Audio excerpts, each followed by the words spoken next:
போயிடுச்சு. 7:30க்கு லைனில் நிற்க ஆரம்பிச்சு 12 தான் சாமி பார்த்தோம். அதுக்கப்புறம் வெளியில் வந்து ஃபோனெல்லாம் ரெக்கவர் பண்ணிவிட்டு வெயிட் பண்ணிட்டு இருந்தோம். ஹஸ்பண்ட் வந்து லட்டு வாங்க போயிட்டாங்க. பட் செம்ம டயர்டு. ஷரு வந்து கோஆப்ரேட் பண்ணவே இல்லை, ரொம்ப டயர்ட் ஆகிட்டான். ஸோ அதுக்கப்புறம் ரூமுக்கு வந்து தூங்குறதுக்கே 2 மணிக்கிட்ட ஆயிடுச்சு. காலையில் எழுந்து ஃப்ரெஷ் ஆகிட்டு கோவிலே போய் அந்த பிரசாதம் சாப்பிட்டுக்கலாம் அப்படின்னு சொல்லிட்டு போயிருந்தோம். நாங்கள் போனது வந்து 11 பிரஞ்ச் மாதிரி தான் சாப்பிட்டோம். ஏன்னா காலையில் எழுந்ததே லேட்டு. அவ்வளோ நிறைவாக இருந்தது. பிரசாதம் நம்மளுக்கு கிடச்சிருக்கே அப்படிங்கிறதே ரொம்ப ப்ளஸ்ஃபுல்லாக ஃபீல் பண்ணேன் நான்.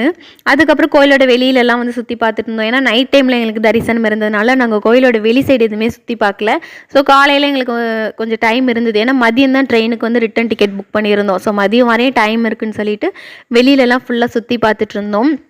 அம்மனும் சரி பெருமாளும் சரி அவ்வளோ அழகாக இருந்தாங்க. நம்மளுக்கு வந்து திருப்பதி பாலாஜின்னா நம்ம என்ன ஃபோட்டோ பார்த்துருப்போம் அதே தான் அங்கேயும் இருந்துச்சு. ரொம்ப நிறைவாக இருந்தது, சந்தோஷமாக இருந்தது.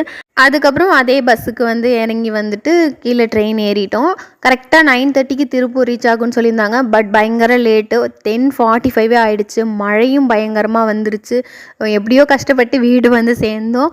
ஆனால் இத்தனை ஸ்ட்ரகிள்ஸ்லேயும் பெருமாள் நம்மளை அங்கே கூப்பிட்ருக்காரு, அந்த புனித மண்ணை மிதிக்கிறதுக்கு வாய்ப்பு கிடச்சிருக்கேன்னு ரொம்ப சந்தோஷங்க.